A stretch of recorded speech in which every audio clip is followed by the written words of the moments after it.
From analog. Hi, Jim. You've a great signal up here. You're 5.9 plus. You're digital.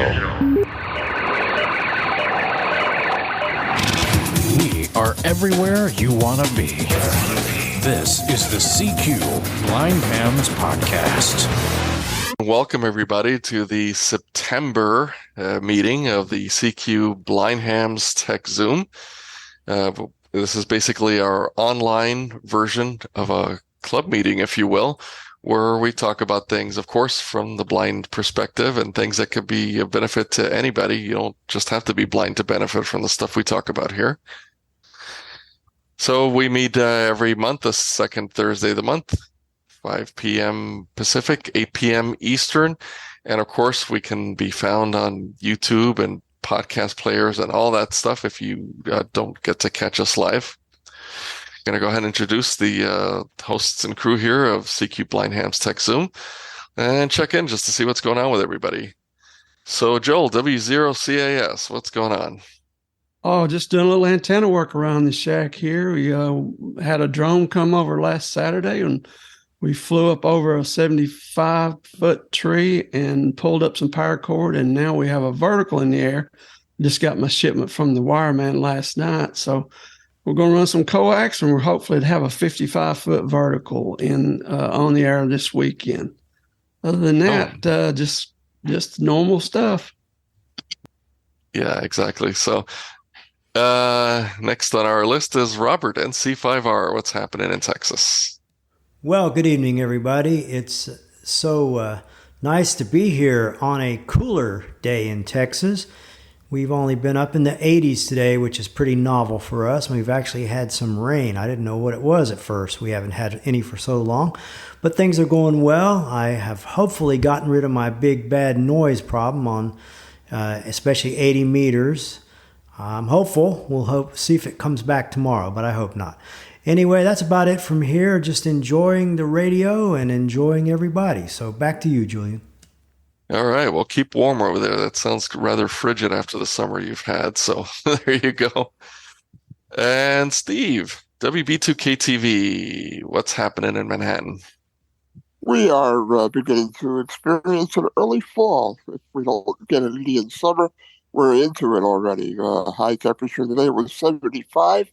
And, of course, the days are getting shorter, and it's feeling more like fall every day. The trees are turning already, which in New York is even early for this time. You know, the middle of September, they don't generally start doing that until about the first week of October. So it could be an early one. I primarily am on UHF and VHF.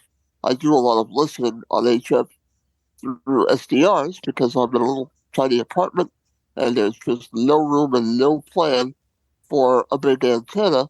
But I do a lot of fun stuff on VHF and UHF. I'm looking to hook up with another guy in another part of the city and start learning to use Vara FM, which is a high-speed version of the old PSK and Packet and Pactor and all of those antiquated technologies. I'm really into that. It'd be nice to do that again. But in order to keep it running, got to keep it on track, got to have batteries. And I've been thinking about batteries for preparedness and hope to learn about that tonight. Before I go into the guest speaker and the topic and all that good stuff, Joel, did you want to say a few words about what I was just talking about? Yeah, we got one new thing that I've been working on this week, and we have an affiliate account with Amazon. And the way that works is it used to be you could put a banner on the website, and if somebody clicked on that banner and bought something from Amazon, then the website host would, or the website owner would be able to generate some funds. But now they've done away with that.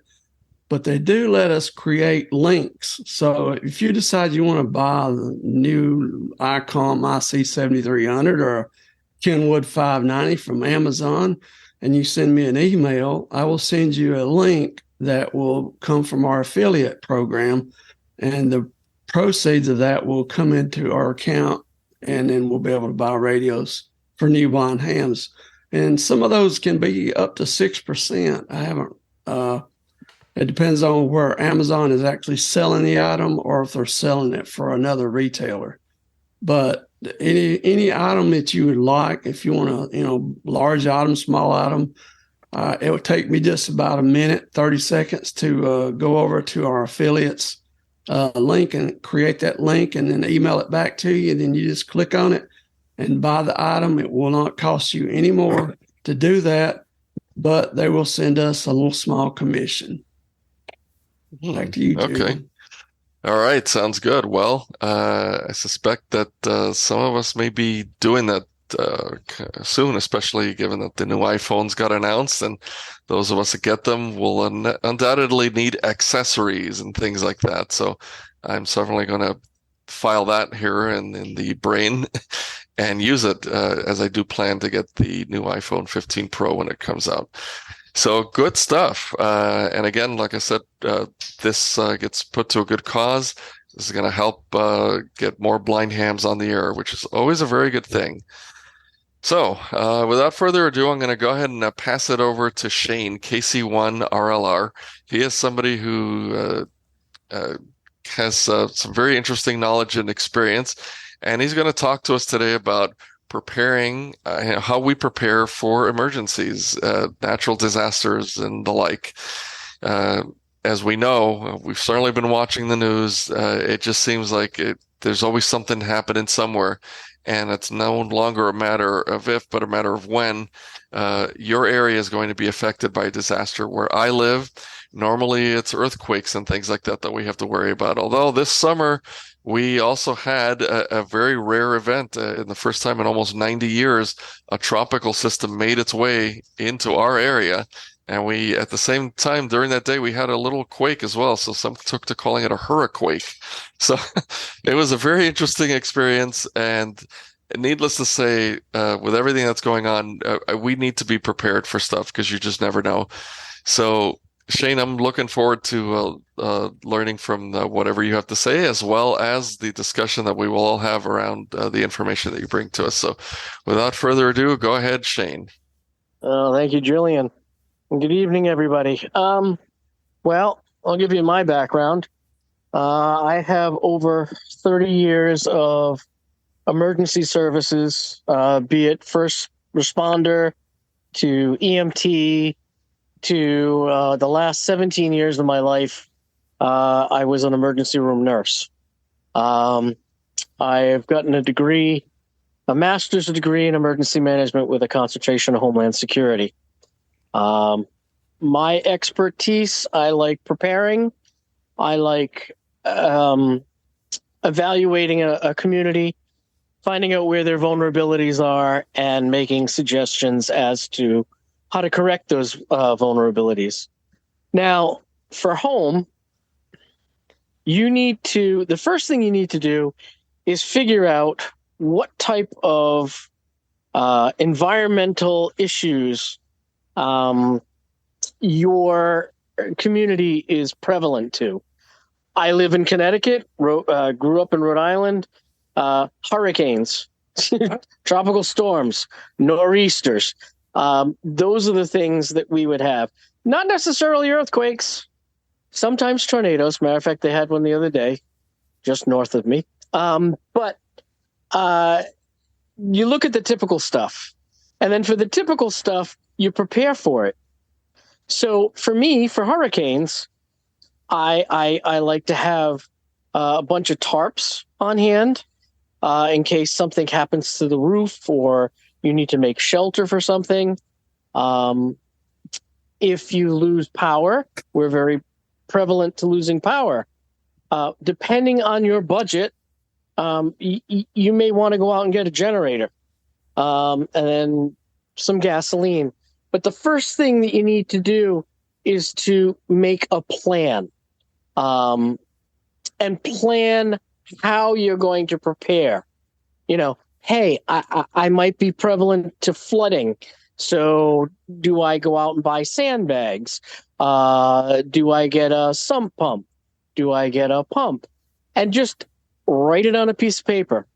These are the things that I may need. And then prioritize. I'd love to have a generator, but for $2,000, I may not have $2,000 to go out and drop to get a generator. But I can get batteries for backup. I can get, I don't know, coolers.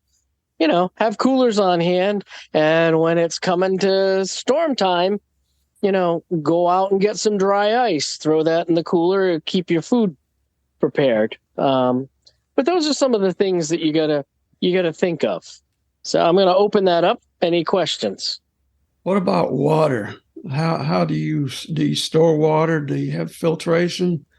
I recommend if you do have to have coolers, get some milk jugs, wash some milk real good, put some water in it, and freeze it, and have that. So that's a cheap way to have ice. What do you think about water and ice?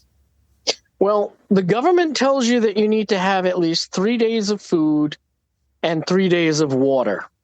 And you need to have, and this kind of floored me, 5 gallons per person per day, which just, it floors me. Only for the reason that I'm on dialysis, and they tell me I can only have 1 cup of water a day. So when I think of 5 gallons, I'm like, holy mackerel. But yeah, the way we store water is we've got bottled water. And the bottled water that we have is that is it BPH, BHP? So the chemicals don't get in the water. But we've got a couple cases of water in the house at all times. Anybody else got any questions for Shane? Yeah, I was also going to say that it's not a bad idea also to have water, and this doesn't necessarily, like, especially if you know ahead of time that something's coming. I've heard that, you can fill your tub with water, and you can use the tub water for doing things like flushing your toilet. It's something we don't think about, but if all of a sudden water gets cut off, and it's certainly nice to still have a functioning toilet. So I've also heard that if you can, to get to have a tub full of water, some supply of water that isn't necessarily for drinking like you would with the 5 gallons, which I agree sounds like a lot. I think they have to be factoring in maybe cooking or some other things as well when they come up with that figure. Yeah, and probably flushing toilets also, because if the government's so up to date on everything, that's probably back when you had 3 and 4 gallon per flush toilets. Now everything's 0.6, 0.8 gallons. So, a couple of gallons per person per day should be sufficient. Well, I can tell you that we had New York City almost never has no power. I mean, our lines are underground, at least in Manhattan they are. The outer boroughs they're not, but in Manhattan they are. And I lived just below the line where Sandy caused the storm surge that knocked out all of lower Manhattan. I was in that number. And I know the thing that we missed most was water. We had some food in the house. We had some canned soup. We had a few other things that we ate. But the thing that we missed most was water. And to that end, I have seen to that since then. I don't know whether I have 5 gallons for the both of us, but there's plenty of water in this house now. And if we lost power again for 4 days, water would not be a problem. So I learned that lesson almost the hard way. Got one more. Hurricanes. Go ahead, Shane. Hurricane Sandy, we lost power. We didn't have power for 2 weeks. And, your cell phone, we were charging our cell phones in our cars, running the car just to charge the cell phone. So another must, I would say, is to get an emergency radio. Get one of those hand cranked ones that has flashlight, has AM, FM, maybe has shortwave, but has the ability to charge phones and critical equipment. Like I said, if you got the power, you got the money, get yourself a generator. We don't worry about water too much because with a well system that we have, I have a generator. After losing power for 2 weeks with Sandy, I'm like, nope, we're getting a generator that's top on the priority. Let's just get it. And that's what we ended up doing. But I understand that not everybody's in that ability to obtain, high-end stuff. Well, not only that, you can't exactly run a generator in a 24-story apartment building, but you do need that water because when the power goes out, they don't pump water much above the fifth or sixth floor in big buildings like that. So you've got to have water, and the only way to get it is to pre-store it. And I got a question for you about the emergency device you just mentioned. Uh, do you advocate or prefer a particular brand or model of such a device to get or to stay away from? I've got one. I've got a recommendation. I don't know where we got this thing. I don't know where Marilyn found it, how she got it, but for 4 days it saved our bacon. And it's this cheap little junky radio that probably receives 2 stations, but it had a hand crank and it couldn't charge a cell phone, but it had a flashlight and it kept us informed until the power came back on. And I'd like to get something better for the next time. We still have it, and it still works. So recommendations welcome.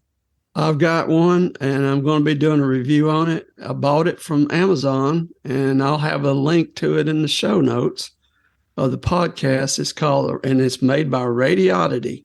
It's called the Raddy SW10. It has a 10,000 milliamp hour battery, 2 USB ports.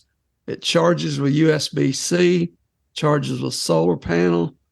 And this is a wonderful little, it's totally accessible. It's got all dials and knobs. And I love it. Bob's got one, and it's got a weather emergency alert, and it will wake you up if a storm's coming. And you've got that set on emergency alert, and it has no weather frequencies, AM, FM.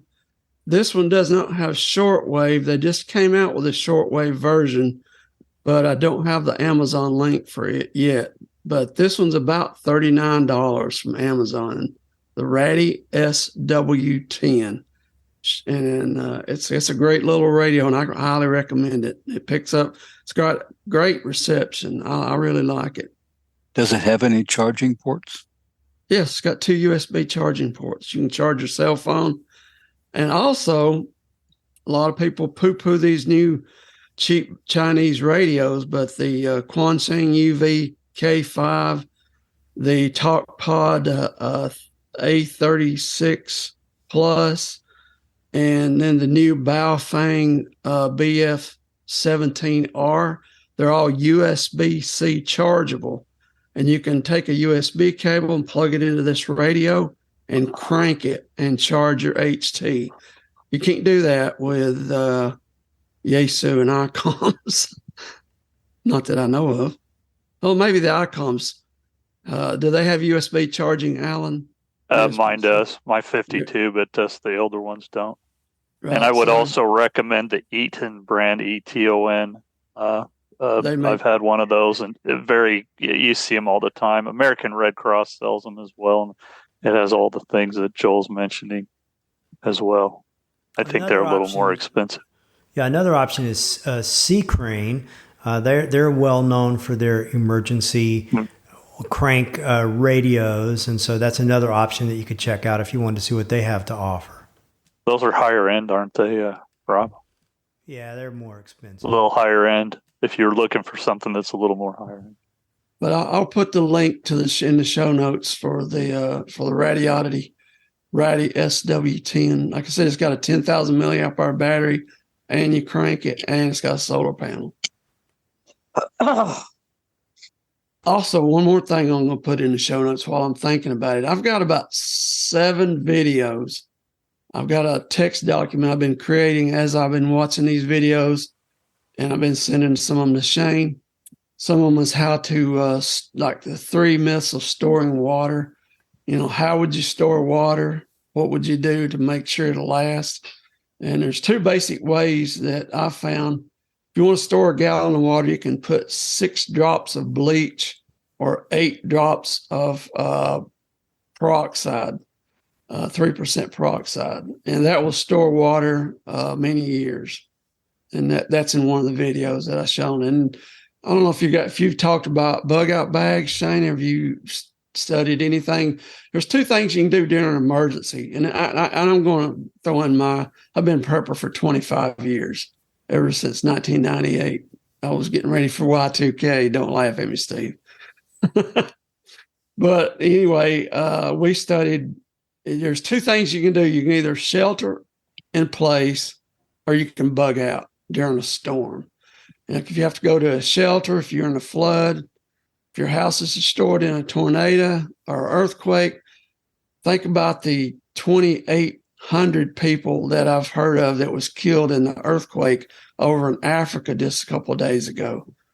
I mean, we don't know what kind of emergency we're going to end up. It could be a tornado, earthquake, a snowstorm. And if you can't shelter in place and you need to get out, the fires in California, those people didn't have a minute to get out of their house.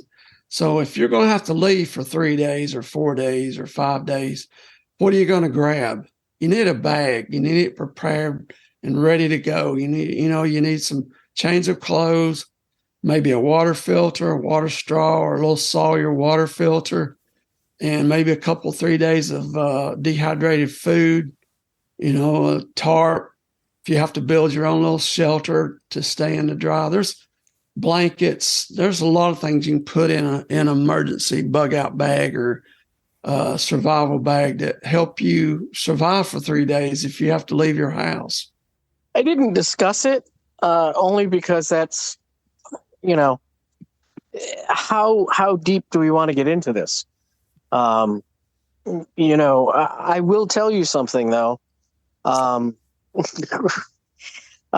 thesis for my master's was on cultural sensitivity and how the government usually puts out warnings in English and people of different cultures may not understand, they don't trust, etc.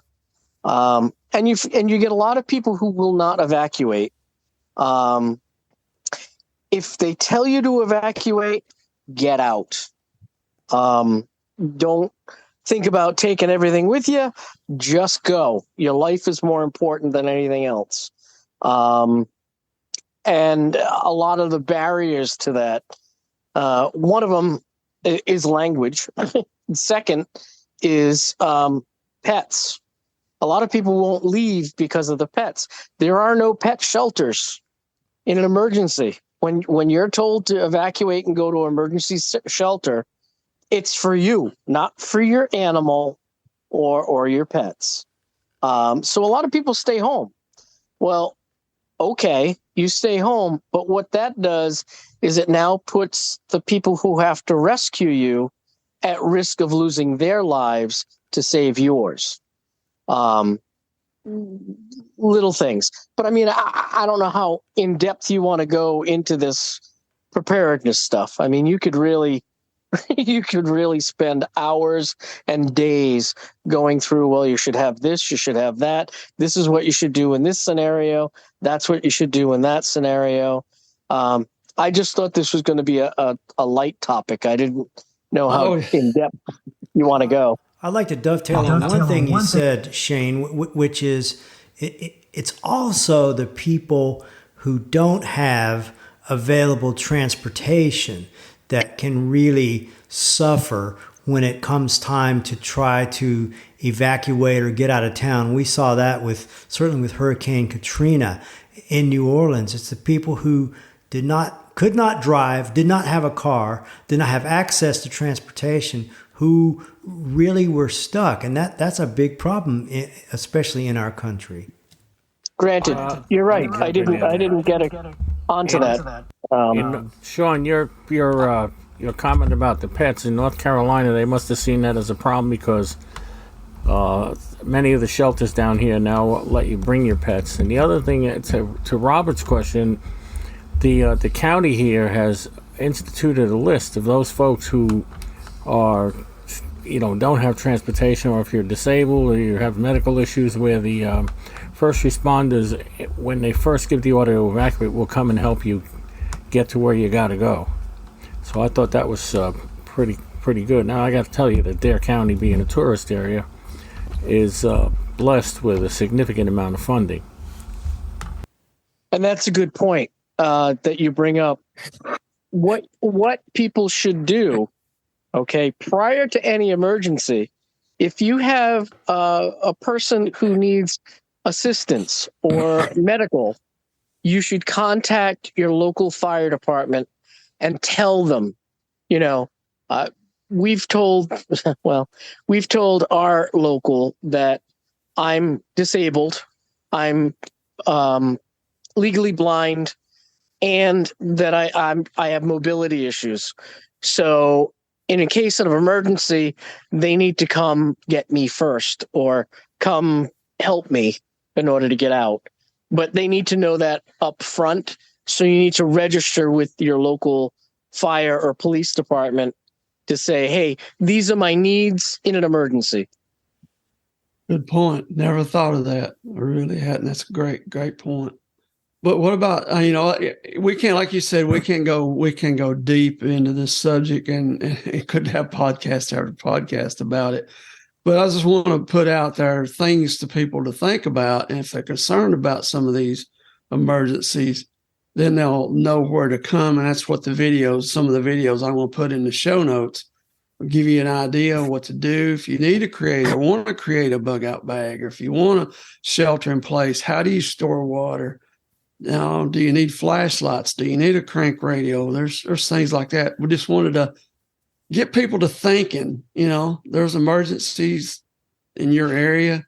What can I do? Well, here's your resource. Here's where to get started prepping or thinking about preparedness. Prepping sometimes has generator recommendations. Generac, but they're expensive, aren't they, Robert? Yes, and it's a hard decision to make. I just decided to purchase a Generac, and I thought for my situation, I wanted a generator that was completely automated, that would automatically start up and start powering the house within a few seconds of the main power going off. And so that's what I decided to do. And the reason it's such a tough decision is because they have gotten very, very expensive. It's all my wife pointed out, it's almost like buying a new HVAC unit or something like that. They're in the $10,000 to $15,000 range to get a completely automated generator that will power your entire house. Now, a lot of people go smaller than that and only get a generator that will power certain things. But we really wanted something that when the power goes off, the generator comes on, everything in the house keeps running just like it did on the main power. So it does depend on what you want, and there's a lot of detail to examine about what it would take to get what you want. But the Generac is one of the well-known brands, and there are lots of other generators out there now. They've gotten quite popular because, like Julian said in the beginning, some type of emergency seems to be happening almost all the time. Yeah, there's not many places in the country that there's not some kind of emergency. Out where Allen is, tornadoes aren't. Allen is prevalent, ice storms. Where we are in South Carolina, we're tornadoes, and we even can get a little remnants of hurricanes. But tornadoes is one of mine, and snow. We get a little snow down here, but it's not as bad as it was back when I lived in Tennessee. And I had a Generac whole house generator because we lost power quite a bit living up in the mountains over where we lived. But there's something called a solar generator. And a solar generator is a misnomer. It's not actually a generator. It's a battery that you can connect it to solar panels, or you can charge it with shore power or your typical 120 or 240 volts. But those can get very expensive too, because you'd need 6, 8, 10, 12 kilowatts of battery to be able to power your whole house. So you'd need, a big solar system to charge it, or a generator like Robert's talking, like a Generac or something. You can charge the batteries with a generator and it'd power your house with those. But there's many brands of those too. Jackery makes one. EcoFlow Delta makes one. There's several companies, and now that they're even better and better because they're using lithium iron phosphate batteries, which has 10 to 15 to 20 years shelf life. Even Anchor has come out with one. Anchor, you're right. They just came out with one this recently. A lot of companies have those, but it takes a lot to power a whole house. If you do that, where a generator, 12 kilowatt generator can power your whole house, depending on. Maybe we need to clear one thing up. This battery feeds a power inverter so you can get AC out of it. So you're not just running 12 volts. Right. That's correct. 110 volt inverters built in. Anybody else got anything that they can think of as far as preparedness? Well, if I were prioritizing anything, it would be water. We can live a long time without food. 3 weeks. We can't 5 days maximum without water, and you've had it. Yeah, there's a rule of threes in the preparedness field. You can live 3 minutes without air. You can live 3 days without water and 3 weeks without food. There you are. This is Rich. Yeah, go ahead, Rich. I was an administrator for a long-term care facility for 20-some years, and we had to do quite a bit of the emergency preparedness. And all of these suggestions that you are speaking of is all very well.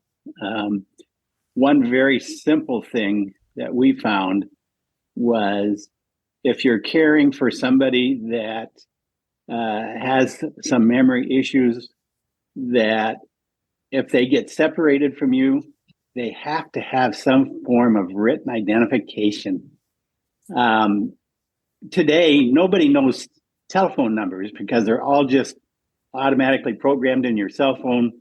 And where years ago, when you had to dial it, you all knew telephone numbers to your kids and your grandparents and that. But one of the things that we found was that it was critical that in your go bag that you have a list of contacts that the emergency responders or whatever can have access to.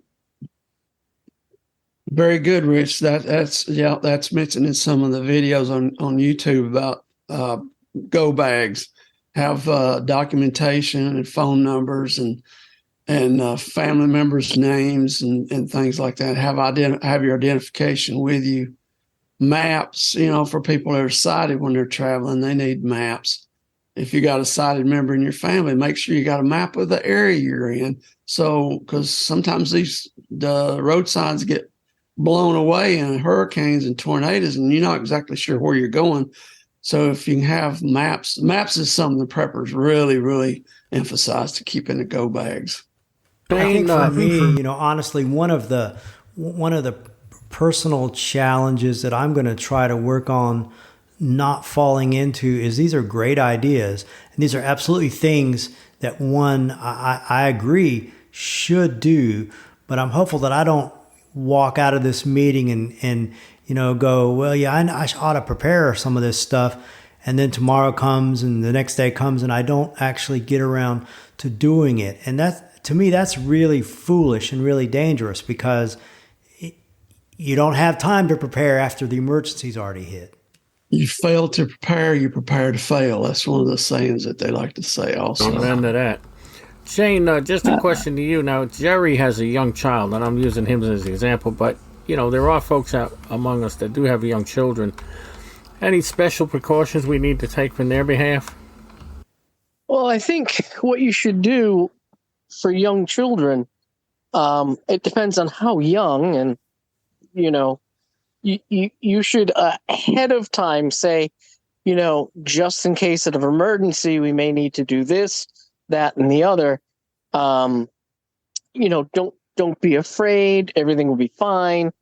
Like they tell you in your house, they tell you to do fire drills. How many of you actually hit the fire alarm, the smoke detector, have it go off and go, okay, well, what do we do? We meet outside in the backyard. Everybody get outside, get to the backyard, and we meet up, and you drill, you practice. you discuss ahead of time before it becomes too late. And what I wanted to address for the question beforehand, or the comment beforehand, was, again, plan on paper what you think you need for a disaster, and then work on one specific thing at a time. I need to get tarps because I need to make a shelter or to cover something, and then do that. Work on that, get it, check it off. I need to have a supply of water. Oh, okay. I finally got it. Check it off. Don't look at it and go, oh my God, I got to get all this stuff, and I got to get all this stuff tomorrow. Holy mackerel. Because it becomes overwhelming. There is so much stuff to do to prepare. And it depends, like Joel and I said, depends on how deep you want to get into prepping. I mean, do you want to build a bunker? Do you want to survive World War III? Or do you just want to make it a week or two because the power's out because a hurricane went through? There's a big difference between those two. And, hey, ask questions. Joel and I can probably answer it.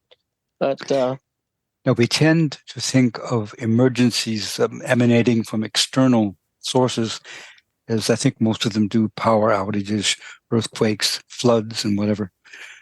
But of course, one of the major ones is fire. And one of the things we had to do in our house is our bedrooms are on the third floor. And in the event that there was a fire below us, which is frequently what happens when you're stuck upstairs and you've got about 20, 22, 25 feet between you and the ground, how do you get out of your bedroom in a hurry? We had to construct a ladder and a rope situation, and we actually went through the exercise of getting out at night, with Heather going down the ladder and then myself, and even I holding the little one and going down. And hopefully that'll never occur, but I know more than one family who's had emergencies like that, where they've been caught in the upper floors and had no way to get out, short of depending upon a fire department. So if you live on the third floor and your house is in any sense susceptible to fire, think about ways of getting out. Very good, Jerry. And I've seen a lot of the ladder systems that you can actually bolt under the windowsill of your house, raise the window, and then you pop a little door, and then that ladder comes out and you throw it out the window. That's what you're talking about? Yes, sir. That's exactly what we have. It's a great thought. And also fire extinguishers. That's part of preparedness. We have fire extinguishers all through this house. We just bought this house back in December. We moved in. And one of the first things I did at Amazon was buy about 4 fire extinguishers. I got one in the kitchen. I got one in a utility room. We've got one out in the garage. So little fire extinguishers, big ones, however big as you can afford. Get 5-pound fire extinguishers. Keep one in the kitchen. Keep one in near your electrical box or dryer, washer dryer. The issue with fire extinguishers is the fact that you have to have them tested. They don't last forever. You actually have to have them. There's an expiration date. So you actually have to have the fire department test the pressure and everything else. And that can get pretty expensive. There's a little gauge on most of them. Yep. If you have someone who's sighted around who can read it, and that will tell you what the internal pressure is. There's a little test. I used to work at the sheriff's department in Nashville, and the fire chief would come around. He had one of these dead blow hammers. He'd turn them upside down and he'd bang on the side of them so the powder chemicals wouldn't clump up. And he'd put a new ticket on it, new certification, and we'll go to the next one. And that's the way they went through all of the fire extinguishers at the jails. They check the They pressure. make a horrific mess. Oh my God. I don't know if any of you have had experience using those things, but do they make a mess? Oh, yes, they do. Better than the mess when the house burns down, though. Oh, no question about that. But let me tell you, it's something fierce. I mean, they put fires out really quickly, but boy, do they ever, it's a week cleaning up after them. But you have to have them. We have them everywhere here, too. I'll chime in here with regard to the little pressure gauges or whatever on the fire extinguishers. If you don't have somebody around easily to see them, remember that there are apps like Be My Eyes, like Ira, things like that, or even FaceTime. You can connect with somebody who you know and borrow their eyes. Yep. Or in the case of Be My Eyes, if you're signed up for the Be My AI beta feature, I'm sure that'll describe it to you. It does a great job describing a lot of other stuff. Yeah, but remember, about once a year, you just take a little rubber hammer and just tap the side, turn it upside down, tap the side of it so that chemical won't clump in there in case you ever need it. That's all the fire marshal did. And check the pressure, of course. Back to Jerry. I've got a recommendation. I don't know, not for just Jerry, but anyone with children. You know, we talk about having 3 days of food. You want to have food that you don't have to cook, that you don't have to heat. You know, you can eat cold soups. Just open a can, get the Pop Tops, or if you don't have Pop Tops, make sure you have a manual can opener. Manual can opener in every house, just in case the power's out. How are you going to open that can? So either get Pop Top cans with soup, and for children, make sure you got plenty of baby food and plenty of formula for emergencies and diapers and things of that sort, because you got to prepare for the babies just like you do the humans. Dog Absolutely. Food, animals. Yep. Make sure you have plenty of food on hand for your animals. Oh. Anything else, Robert, Shane, Steve, Jerry? Well, only how much thought I've given to what role I would play as a ham radio operator in the event of a serious emergency. For example, I heard, I think Joe mentioned EMPs, a horrific thing that we don't want to think about. But if some terrible thing like that happened, if there was a nuclear explosion 300 miles up in the middle of North America, it would knock out virtually every electrical grid available and create havoc. And about the only people who would be able to communicate would be amateur radio operators and some emergency radio people as well. But we would play a major role. I'm not set up for an EMP in any sense, emotional or otherwise, but we're about to move, and I'm going to install a whole lot of solar panels and backup batteries and have gear available so that I could be on the air if I had to be for a month without needing to depend upon external power. One thing about that, Jerry, make sure when you to use the solar panels, make sure that you have an extra couple of charge controllers and extra inverters, and put them in Faraday bags, put them in a Faraday cage to make sure you protect the electronics, the small components in those charge controllers, because there's also an EMP proof solar, what is it called? It's not a solar generator. It's called Solarc. It's an EMP proof inverter system. So you can make sure you look for Solarc. That's the type of inverters that are EMP proof. And you want to have extra parts just in case, we get hit with a high altitude EMP. And so you can get back on the air, with some lead acid batteries or some, I'd say the new battery technology that has the BMS built in the batteries, the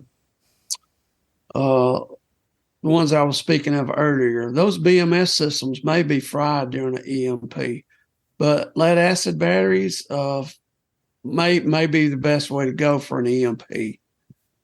Let's hope that horrific lithium thing iron never happens.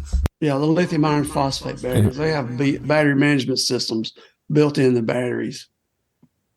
One of the things I learned from Joel was to keep a stash of radios in an ammo case. Yeah, I got lots of radio. You laugh, but they really work. I got 4 of them in ammo cans right now. And let me tell you something. You got to work to close those bad boys too. They really seal well. Anyway, that's all I can think of. I'm going to put some links to like a Sawyer water filter, the crank radio, in the show notes in case anybody. Little Sawyer water filters will filter 10,000 gallons of water. It's a little bag. A little thing about 3 inches long. You screw it onto the bag. You fill the bag up full of water, and you squeeze it. And there's another one called a life straw, but that one you got to stick down in a bucket or down in a pond or whatever and suck the water out of it. But I like the Sawyers. They're cheaper. They'll filter a whole lot more water, and they're good to have. Like I said, bleach or peroxide. Process water, to make sure water is safe, kill the bacteria. Vaseline to as medical, and also, like the guy said, take cotton balls, put them in a bag. Yep. And if you get a can, get a string bean can that you've emptied. Throw the cotton balls in there, light a fire, and now you have a small cooking stove. Yep. And here's the thing I like to use for warming up food. It's called canned heat or sterno. I used to own my own business, and I go to Sam's Club and I buy a dozen pack of these sterno, and that's one of my preps. And I had some chafing dishes from my business, and I could put canned soup in these chafing dishes, a couple of cans of that sterno, and cook my food. And that's safe. That's a sterno, it's like a candle, basically. You just light it with a match, and it puts off a lot of heat. You can warm your hands during the cold. I would go camping. I would take a can of that stuff, light it, put a coffee can over it, and use the coffee can bottom as a stove. Yep. And it worked great. Yeah. Then you can put the top back on it and shut it off and save it. Use it again and again till it's gone. And they're pretty cheap. You can get that sterno at either Sam's Club. You probably get it at Costco. Probably get it at Walmart. Yeah. It's endless. But have some food that you don't need to cook. Some canned soup. Ramen noodles. You can warm that up with some sterno. Boil your little water. Put some ramen noodles in, just some comfort food. Delicious powdered eggs. Oh, Shane. That's for the bunker, Shane. Yeah. An oxymoron, I think. Chipped beef.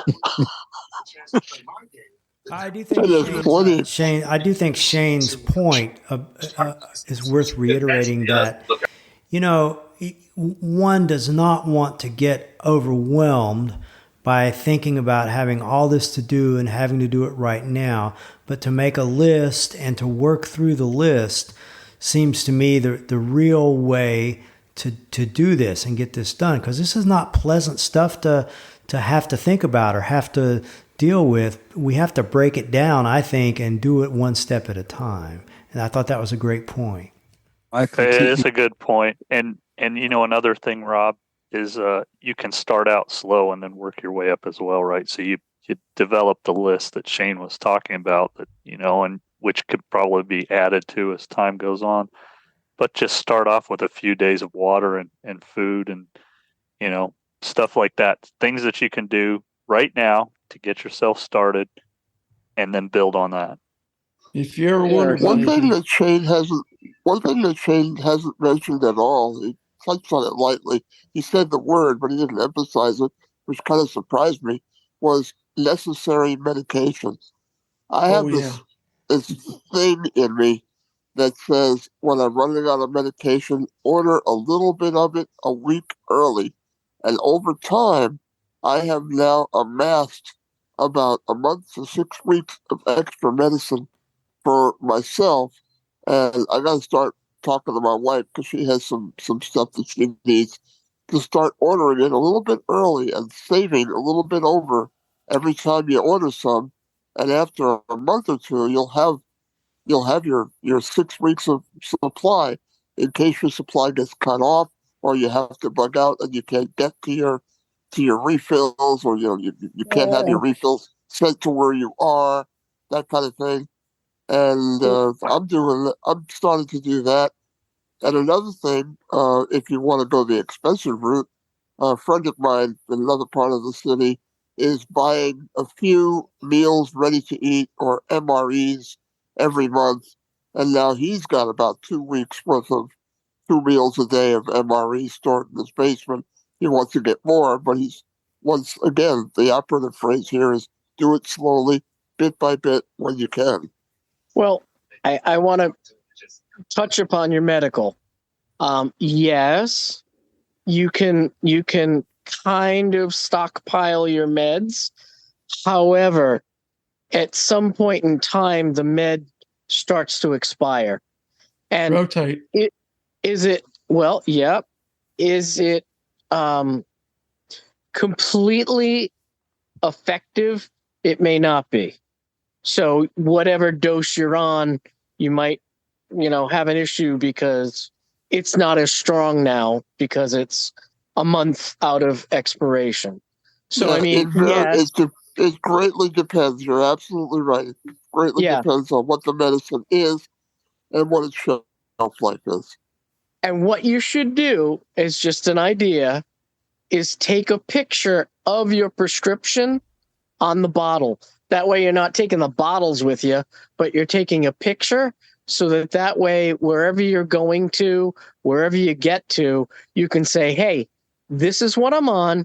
This is what my prescription is, and show it to a pharmacist, and they may be able to make, consolation to that. Actually, that's a really good idea. Yep. There's actually an app, and I forgive me for not remembering the name of that app, and it's a Script Talk.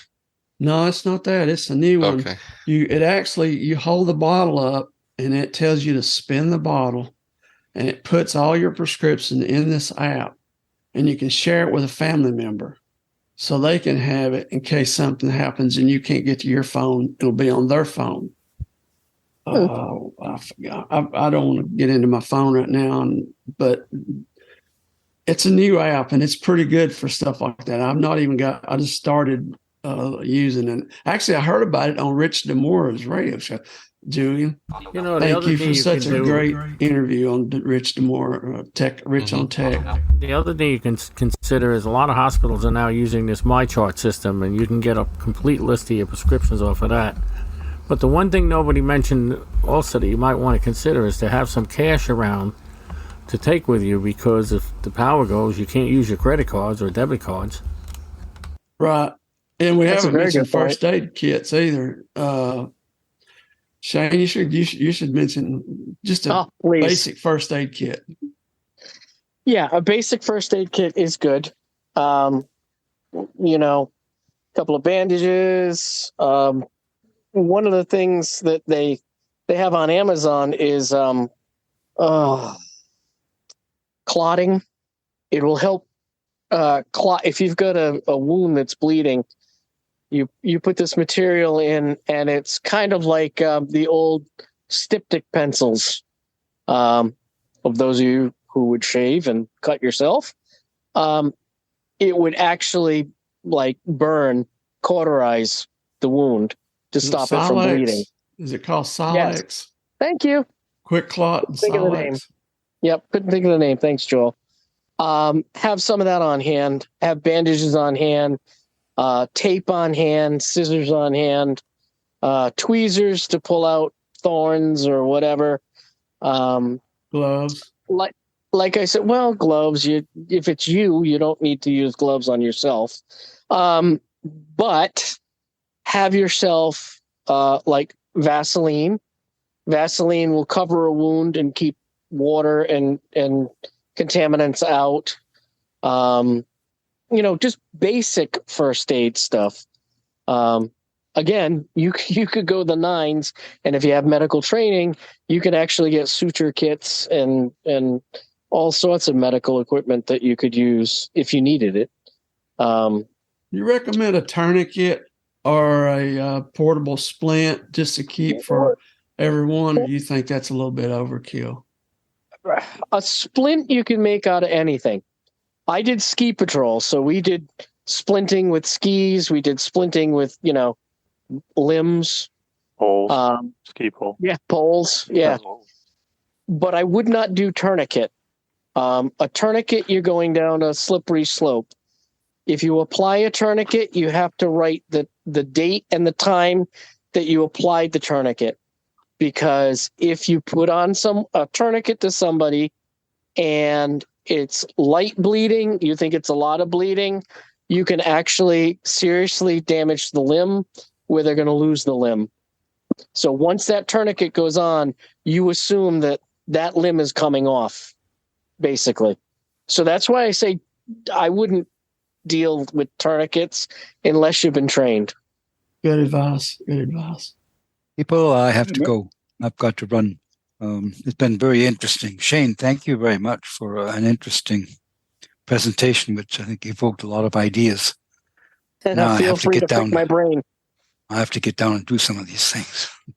Good night, everyone. This is Rich. Can be all overwhelming to the point where you just throw up your hands and say, "You can't do this." But there are websites, and Shane maybe can remember, because I can't remember. They were the .gov websites that have many, many, many step-by-step checklists on how to build your emergency preparedness. And like you were saying, that it starts out with the very basics. What do you absolutely have to have? Okay, then what's the next thing you want to fill in with? And it just keeps building, almost like a chapter at a time. And so that you don't get overwhelmed. And I utilized those in writing our emergency preparedness for the facility. And if you have a checklist, it gives you an idea of all the things that as they come up, they'll ring a bell and they'll say, or they'll remind you that, oh yes, I should pick up some of this, or I should have some of that, or I should have a container just for these items, and store them in the basement or wherever. But the printed material out there is tremendous, and a lot of it's very good. Yeah, the one of the websites is www.cdp.gov, charliedeltapapa.gov. It is the Center for Domestic Preparedness. They actually sent me down to FEMA. I am trained as a trainer for decontamination, but they run all sorts of programs for police, emergency management, emergency EMTs, first responders, hospital staff, etc. And they're free classes. The federal government will fly you down. They will host you. They will put you up there you go, in a place where you can sleep. They've got a cafeteria. They'll feed you, and they train you in different classes. It's very interesting.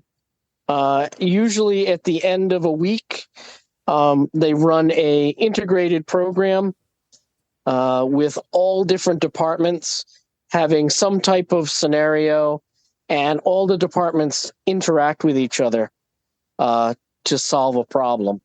And it is amazing. But they do have the checklists there for home, and they do have a lot of resources. Yeah, the FEMA website also has a checklist available. FEMA.gov, I believe, isn't it, Angelo? Yep, you got it. And also www.raddy.gov. If you guys don't mind, send me those links after this, and I'll have them ready for the show notes.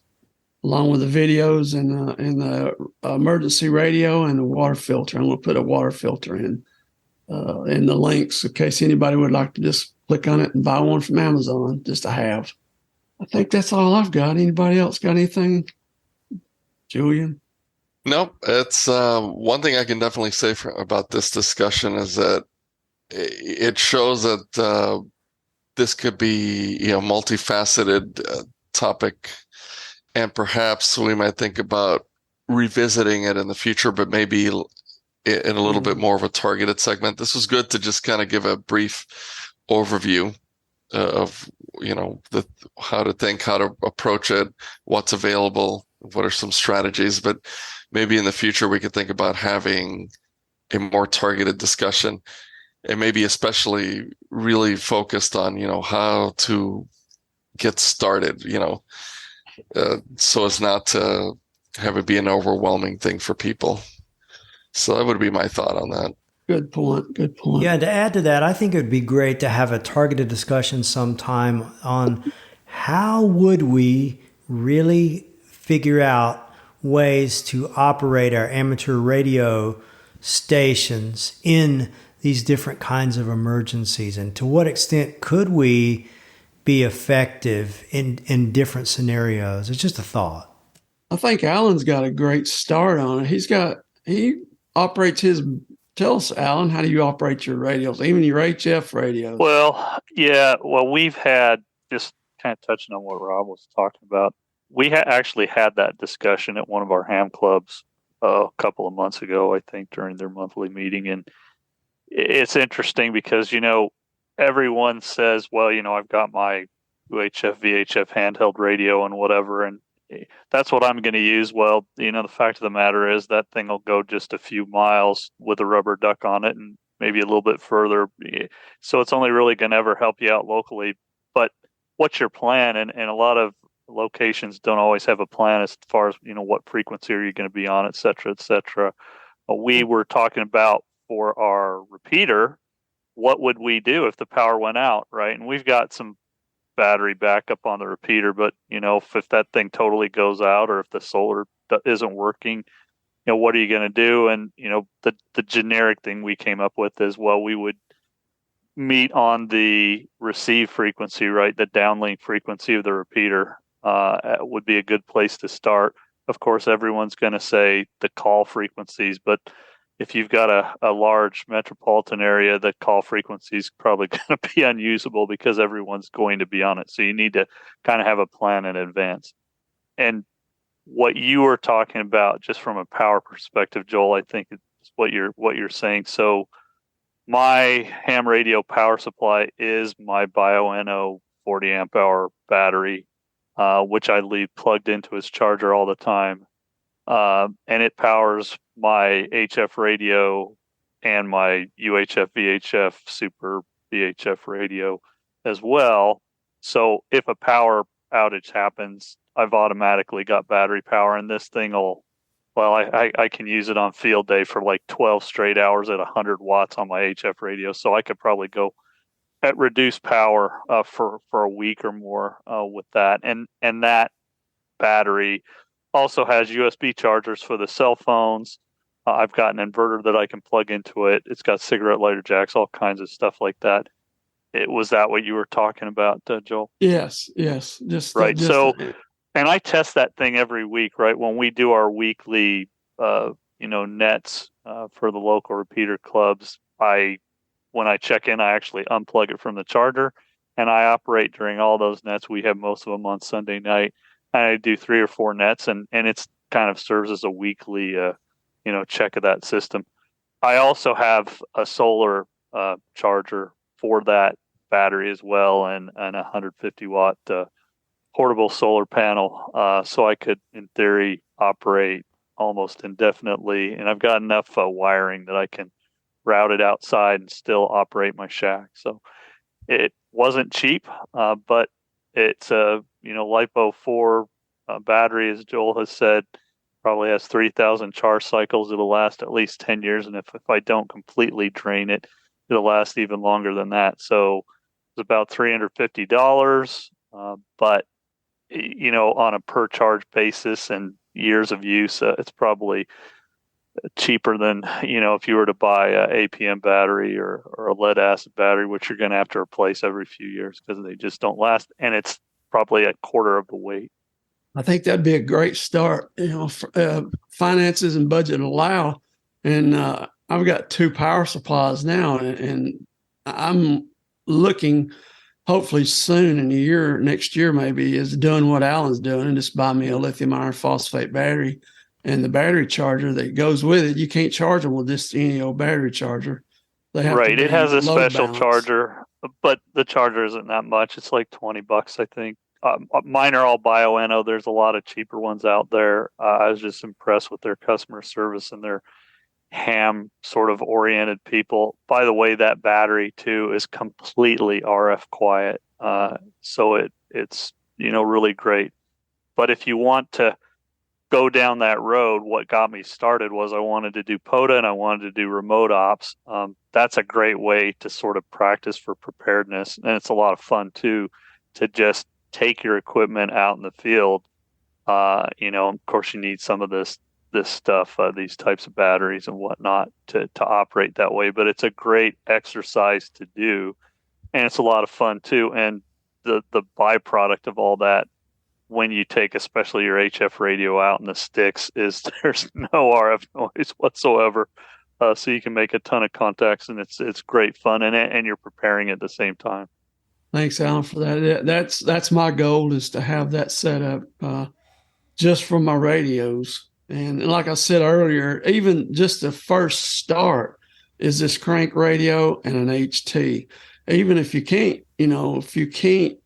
talk very far on these HTs, they all have AM radios. They all have NOAA weather frequencies. A couple of these have aircraft band. Yeah. So, for $40-50 and then another $40 for the crank radio, that's a good start for emergency communications. Well, and I'd say another thing, if you're getting started with a UHF, VHF handheld radio, you don't have to spend a whole lot of money to buy yourself a little, roll-up J-pole or Slim Jim antenna that you can loft over a tree and height is might, as they say. That'll get you some significant increase in range. And, it's not going to get you to 100 miles unless you're in the mountains like me, but it'll get you 40 or 50, if you can get that thing over the limb of a tree or just get it up a little bit. And a Slim Jim antenna doesn't cost hardly anything. You can probably get one for under $50, and that'll just really, really extend your range if you haven't gotten into HF yet, right? Which is a whole other rabbit hole to go down. But that's where you want to go if you really want to be able to do emergency comms eventually. Yeah, we could do a year on HF. Yeah, we could. All right. And I think on that note, in the interest of the length of this recording and podcast, we should probably think about wrapping it up. But I think, like I said, there's a lot of good material here. I think I could see a future discussion where, if Alan doesn't mind, he could come in and prepare a presentation about some of the stuff he's been talking about, and get it out there for future podcasts. So at this point, I think we should just go ahead and wrap things up here. And thank everybody for joining us. Thank everybody for listening at home. Remember, www.blindhams.com, a great resource, a lot of good information there. Remember the CQ Blind Hams YouTube channel. If you haven't done so, please subscribe, please watch, and help us generate funds to buy radios for blind hams and all that good stuff. So I'll say 7-3 to all, and we'll catch you next month. Don't forget to subscribe to this podcast and visit www.blindhams.com.